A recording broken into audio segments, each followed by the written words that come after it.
Right now, in the time it took you to press play, an order could be given, and in under 60 seconds, 400 nuclear missiles would leave the ground beneath the United States. 30 minutes after that, they could reach almost any city on Earth.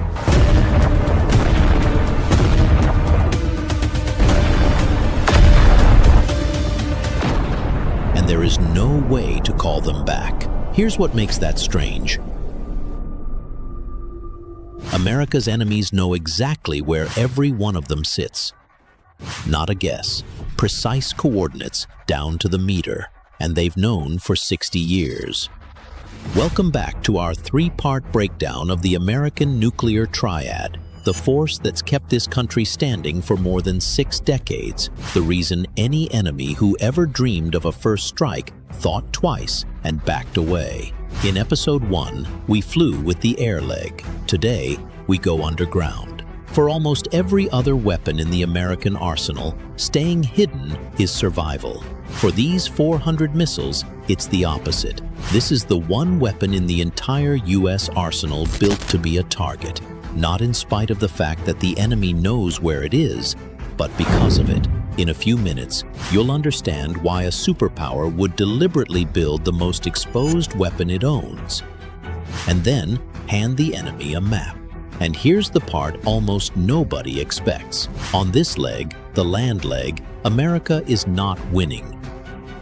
China just carved more than 300 brand new silos into the desert. Russia just put the largest ballistic missile on the planet on alert. And the United States? Still leaning on missiles older than half a century, run, until very recently, off 8-inch floppy disks. So on the ground, who actually holds the advantage? That's today's question. Episode 2, The Ground. This is Future War Tech. Let's start with 2 people. Deep under Wyoming, behind an 8-ton blast door, sit 2 young officers on a 24-hour shift. They've trained their entire careers to do one thing they pray they'll never actually have to do. A few things worth knowing about them fast.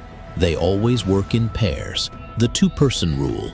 Nobody's ever alone in the capsule. They live under constant reliability monitoring. One sign of psychological strain, one substance problem, and they're pulled off the job that day.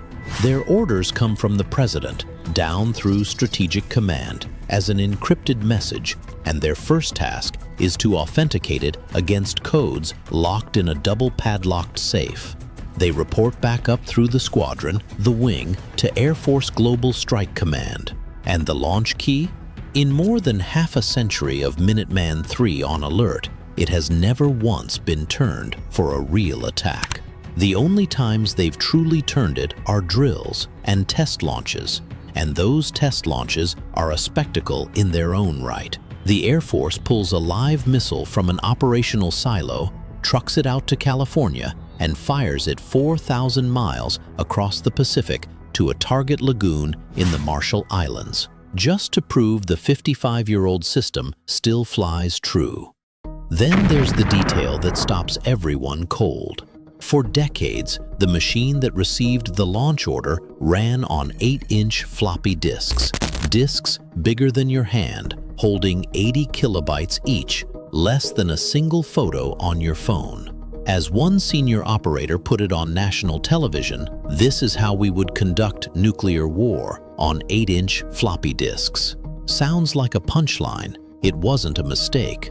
Asked why they kept the ancient gear, the unit's commander, Lieutenant Colonel Jason Rossi, answered flat, "You can't hack something that doesn't have an IP address.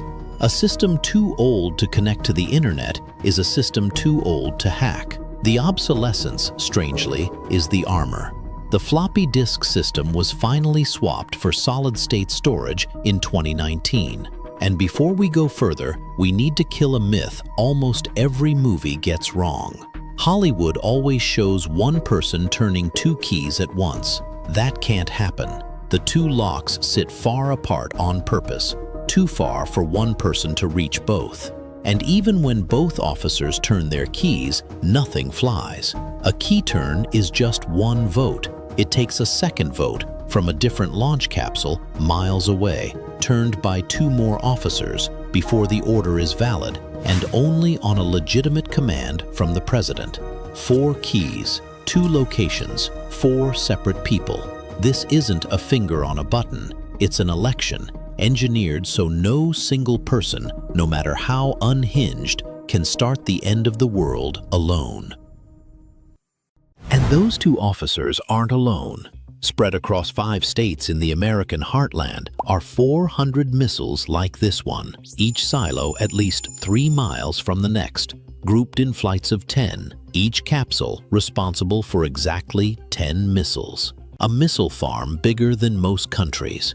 But what they're guarding was built to do something that sounds completely insane. We'll come back to that. First, what is it and why the 3? The name tells a story. When America's first ICBMs came online, they ran on liquid fuel, hours of fueling before they could fly, far too slow to answer a surprise attack. Then, in 1962, came Minuteman I, the first American solid-fuel ICBM. Always fueled, always ready, out of the silo in about a minute from the turn of a key. The name fit, Minuteman, after the Revolutionary War militia who could grab a rifle and fight within a minute to defend their home. Minuteman I carried 1 warhead. Minuteman II, in 1965, made it far more accurate. But the leap that changed everything came in 1970 with Minuteman III, the first missile in the world that could carry multiple warheads, each aimed at a separate target. It was built to carry 3. 1 missile, 3 cities. That's why, 55 years later, it's this one, not its 2 retired older brothers, still sitting under those fields. Though today, oddly, each one carries just a single warhead. Hold on to that. It matters later. So look at it closely. The Minuteman III stands about 60 feet tall, a 5-story building, roughly 6 feet across, weighing around 78,000 pounds, about the same as a loaded semi-truck. 3 solid fuel stages stacked one on the next, and on top, the payload, a warhead sealed inside a heat-shielded cone. Now, the question most videos skip. A missile is a dumb object. So how does it know when to launch and where to fly? It starts the instant a valid launch order reaches the silo. There's no glowing red button. The order, confirmed by all 4 votes, runs straight down into the silo and trips a preset chain of physics. First, shaped explosive charges blow the silo door clear, a hexagonal slab of steel-reinforced concrete, 3.5 feet thick, weighing 110 tons, flung aside in a fraction of a second. Then, stage 1 ignites inside the silo itself. This is a hot launch. The missile lights its own motor to punch straight up, leaving that signature ring of smoke behind. Within seconds, it's clear of the ground.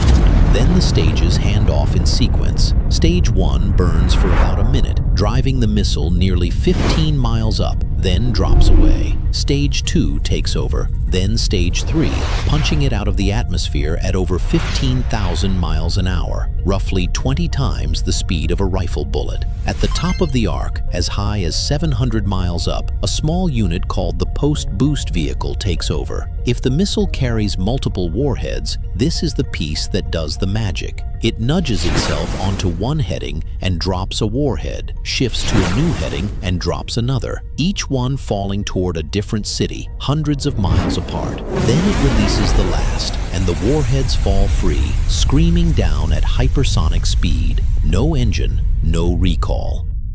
But knowing where to fly is the most elegant part, and the reason it's nearly impossible to stop by interference. Minuteman III doesn't use GPS to find its way. It carries an inertial guidance system, a cluster of gyroscopes and accelerometers measuring every tiny change in direction and speed, comparing it against a preloaded trajectory and firing thrusters to correct. All of it happens inside the missile with no signal from the outside world. You can't jam something that isn't listening. The target's already loaded, and the system is accurate enough that, after a journey across the planet, it lands within a few hundred feet. And watch where it goes. With a range north of 6,000 miles, it doesn't cross the Pacific the way you'd picture it. It goes straight up, over the Arctic, and down. From a field in Montana to the center of Moscow, about 5,000 miles, in roughly 30 minutes, faster than a pizza delivery. So what's it carrying when it gets there? On top of every Minuteman III today sits a single warhead, either a W78 or a W87, and the difference between them tells its own story. The W78 is the older one, late 1970s, around 335 kilotons, riding in a re-entry vehicle called the Mark 12A, about 6 feet tall. Its weakness? It uses conventional high explosive, more prone to detonating by accident in a crash or a fire. The W87 is newer, smarter, and it has a history worth telling. It was built for the Peacekeeper, the massive 10-warhead ICBM America retired in 2005 under arms reduction treaties. When Peacekeeper went, its advanced W87 warheads got moved over to Minuteman III. Base yield around 300 kilotons, and it can be dialed up to 475 with an added ring of enriched uranium. More importantly, it's far safer. Insensitive high explosive, a fire-resistant core, layers of safety locks. To put the power in scale, the bomb that erased Hiroshima was about 15 kilotons. A single W87 is roughly 20 times that. That's one warhead on one missile times 400. Fastest, most accurate, always ready. Sounds like the perfect weapon.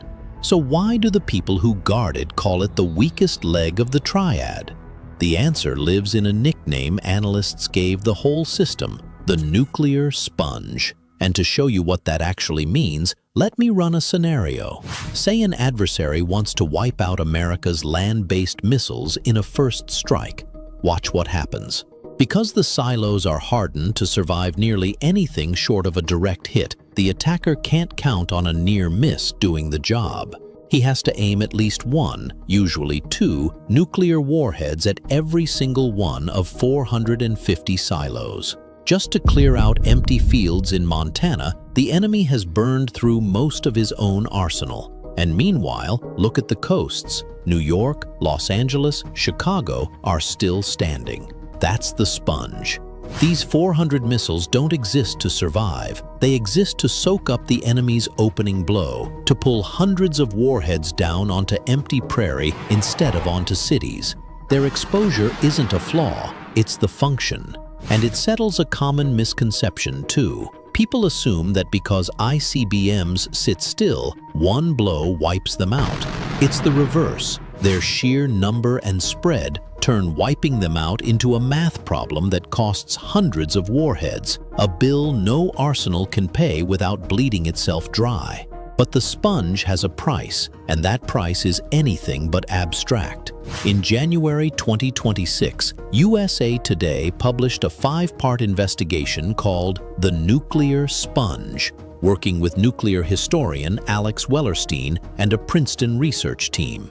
They modeled a strike that put an 800-kiloton warhead on every silo, then tracked the fallout across the winds of an entire year. The finding? As many as 300 million people across the US, Canada, and Mexico could die from radiation. Around 90% of the lower 48 would be at risk of a lethal dose. Prevailing winds would carry that fallout 500 to 1,000 miles east, poisoning a huge share of America's own farmland. Put plainly, hundreds of thousands of Americans live, work, and raise their kids directly on top of a national bullseye, and most of them have no idea. And this is where the system shows its most dangerous face. Because the silos are fixed and can be erased, US doctrine leans on a principle called launch on warning. If radar picks up an incoming attack, the president has a window of just minutes to decide whether to fire back before these missiles get buried in their holes.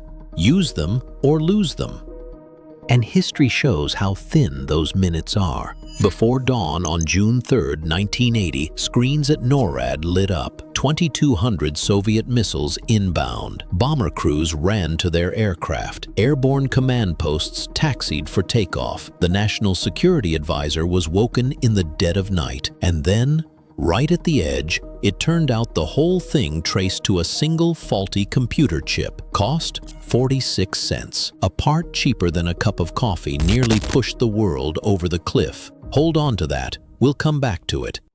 Now the question you've probably been waiting for. America's land leg against Russia and China. Who's ahead? The answer surprises most people. Because of all three legs, the ground is the one place America does not lead. The United States. 400 Minuteman IIIs, one warhead each, designed in the 1960s and 70s. No hypersonic glide vehicles, no new missile on alert. America's strengths here are reliability, dispersal, and near-perfect operational discipline. Its weaknesses are plain, old, fixed, and waiting to be replaced. Russia. As of early 2026, Russia fields roughly 300 ICBMs, about a third in fixed silos, the rest on mobile launchers. That mobility is their biggest edge. Missiles like the Yars ride enormous trucks that wander across Siberia. You can't bomb what you can't find. Russia doesn't need a sponge. Its missiles run and hide. And its new heavyweight is a genuine monster. The Sarmat, the largest ballistic missile in the world, over 450,000 pounds, carrying up to 10 warheads. On May 12, 2026, Russia tested it successfully and declared the first Sarmat regiment would go on alert by the end of the year. And here's what's scarier than its size. Sarmat is designed to carry a swarm of warheads and decoys built to slip past missile defenses and to strike back at America's own silos. So if Russia or China ever aimed a blow at the U.S. land leg, would it work? Here's the sober part. Even a technically successful strike still pays the sponge's price. Hundreds of warheads spent on empty ground. And in the other direction, America's homeland missile defense was built to stop a small, North Korea-sized attack, with only a few dozen interceptors, nowhere near enough to blunt a full Russian or Chinese salvo. Neither side can actually defend against the other. This whole system stands not on stopping the blow, but on the promise of the answer, China. And this is the biggest shock of all. For decades, China ran only about 20 silos. Then commercial satellites caught something analysts couldn't believe. Look at these perfectly spaced grids in the northern desert. 3 enormous silo fields, roughly 320 holes that went up almost overnight. Counting other work, China is building around 250 new silos, over 10 times what it had, more than Russia's entire fixed force, and more than half the size of America's ICBM leg. The pace made the head of U.S. Strategic Command, Admiral Charles Richard, describe China's buildup in a single word: breathtaking. Their workhorse, the DF-41, ranges over 7,000 miles, carries multiple warheads, and launches from both silos and mobile trucks. The Pentagon projects China will pass 1,000 warheads before 2030.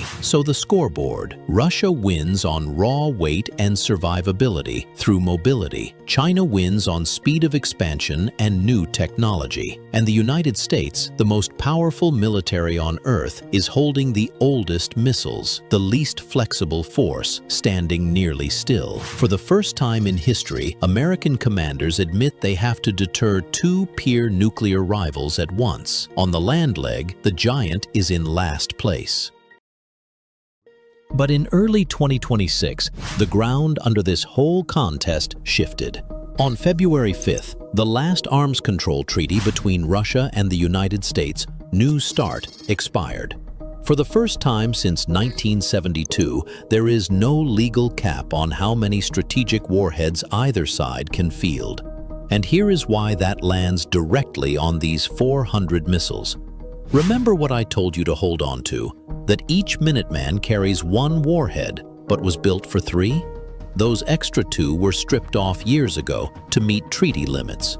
Now the limits are gone, and just days after New START lapsed, the Air Force confirmed it still has the technical ability to load them back onto all 400 missiles, restore the original setup, and America's land-based warheads jump from about 400 to 1,200 without digging a single new silo. Same holes, same coordinates the enemy already memorized. Triple the firepower on a signature. The sponge just got permission to triple itself. So what is America doing about it long term, and how does it see this leg? The answer splits in two. Half is money, half is an argument that still hasn't been settled. The money first. America is running the largest overhaul in the history of this force. The replacement missile is the Sentinel, built by Northrop Grumman, using multi-stage solid motors made from advanced composite materials. Lighter, more corrosion-resistant, with more range and payload. It comes with an all-new warhead, the W87 Mod 1, built by the National Nuclear Security Administration, riding in a new re-entry vehicle, the Mark 21A, and the scale is hard to picture.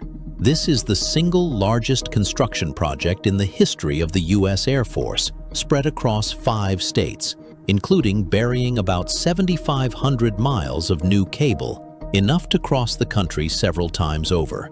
And there's a misconception to clear up. People assume America is just dropping new missiles into old silos. The Air Force found the opposite. Most of the 55-year-old silos can't be reused. They have to dig almost all of it new. Silos, control centers, cabling. But the cost is running away. From an original estimate of $77.7 billion, the price has climbed to nearly $141 billion, up more than 80%, bad enough to trip a special congressional alarm reserved for programs that blow past their budgets. And yet the Pentagon won't stop. Commanders warn that any further delay would ripple across the entire triad. And here's the other half, how America sees this leg. Not everyone in Washington agrees on keeping it. Supporters, the Air Force and Strategic Command, argue it's the most responsive leg. It forces an enemy to split his fire, and it's the sponge that shields the cities. But critics, including a former Secretary of Defense, argue the land-based missiles are the most dangerous weapons in the arsenal, because launch-on warning puts all of civilization inside a few-minute decision window, where a 46-cent chip can spell catastrophe. William Perry, who ran the Pentagon, called ICBMs some of the most dangerous weapons in the world. That argument to this day is unsettled. New missile, new silos, new warhead. And every last piece of it sits on the exact same coordinates. $141 billion spent to rebuild the weak point, not to erase it. So step back and see clearly what we've just taken apart. The land leg is the oldest, the most exposed, the easiest to hit of the three. The enemy knows exactly where it is. It can't run like Russia's missiles, can't vanish into the deep like the sea leg. On every spec sheet, it loses. And that, paradoxically, is its power. These 400 missiles are a tripwire strung across the heart of America. Any enemy who wants to take away this country's ability to hit back has to step on that wire first, has to launch hundreds of warheads, expose his intent, and drain his own arsenal in the opening seconds of a war. The land leg doesn't exist to win a nuclear war. It exists to make starting one an act of suicide. But a tripwire has one deadly flaw. It can be tripped by accident. Remember that 46-cent chip? Because the ground leg has to fire in minutes, because it can't wait to be sure. It is at once America's steadiest shield and the most trembling finger on the trigger, which leaves the most frightening question in all of nuclear strategy. If the tripwire is tripped, if the sky and the ground are both wiped out in the opening minutes, whether by a real blow or a broken chip, what's left to answer with?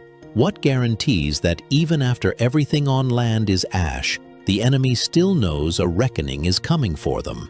The answer isn't in the sky, and it isn't underground. Right now, more than 970 nuclear warheads, Over half of America's entire deployed force are moving silently somewhere beneath the ocean, not fixed, not exposed, and nobody, not even the US Navy, knows exactly where. If the ground leg is the tripwire the enemy is forced to step on, the sea is the promise he can never disarm. That's the leg America truly bets everything on, and the one that makes every first strike calculation fall apart. Where they hide and why no one is allowed to know, that's the story of our final episode. We'll see you beneath the waves. Episode 3: The Sea.